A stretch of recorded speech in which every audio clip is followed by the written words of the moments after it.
Tonight, the Arkansas Attorney General's office is already hard at work on an appeal of a decision by a judge in the Pulaski County Circuit Court yesterday. Judge Patricia James temporarily ruled Act 185 is unconstitutional, stripping the governor of her power over the Secretary of Corrections. Samantha Boyd in the courtroom last night. Sam, lots to follow up on today, starting, of course, with the Attorney General.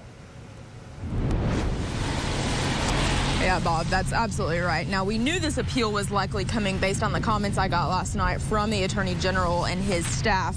And we expect a decision to now soon be in the hands of the Arkansas Supreme Court. But what I want to talk about tonight is some of the testimony we heard yesterday and last evening, showing really what's at the core of all of this. And that's not only the lack of prison beds, but really the lack of staff. While the debate over the legality of a state law seems to be settled for now, the capacity crisis in state prisons is far from over. The board will continue to look at movements of trying to secure more beds safely. Testimony yesterday from Board of Corrections Auditor Tommy James also included questions over him being fired from the Department of Corrections previously.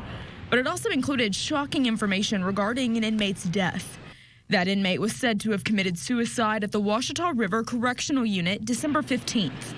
James said 3 people were working the jobs of what should have been 5 people that night. As a result, it took an officer more than an hour to get to the inmate. This solidified the board's argument of the severe understaffing problem. And despite the need for more beds, they say the lack of staff puts inmates and staff at risk. The Board of Corrections, all of us, has requested many times of many different administrations to try to get more beds. And it's one thing that I applaud Governor Sanders on, is the plan to try to build more beds. She's committed to that. It's just we got to get through that time frame. Board of Corrections members, including Chairman Benny Magnus, testified that Corrections Secretary Joe Porfiry pushed to add more beds without their permission since being placed under the governor's authority. Magnus said they only learned about this after inmates were already on their way to the new facilities, causing the board to approve the transfers despite their hesitancy over bed space and staffing.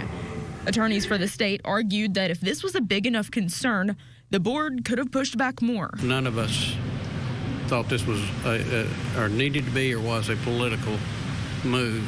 We just wanted to make sure and secure the vested powers of the Board of Corrections where we could properly manage it.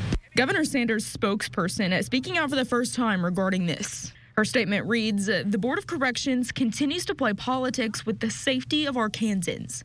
This is about protecting the people in this state and ending the failed policy of catch and release." The governor is confident in the Attorney General and his team's appeal to the Arkansas Supreme Court.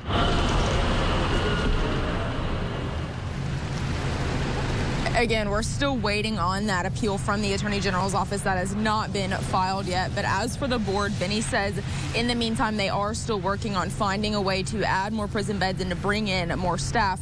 And also when it comes to Secretary of Corrections Joe Porfiry, he's still on suspension until the board has an executive meeting to make a decision about his employment. Reporting live from Little Rock, Samantha Boyd at KARK 4 News.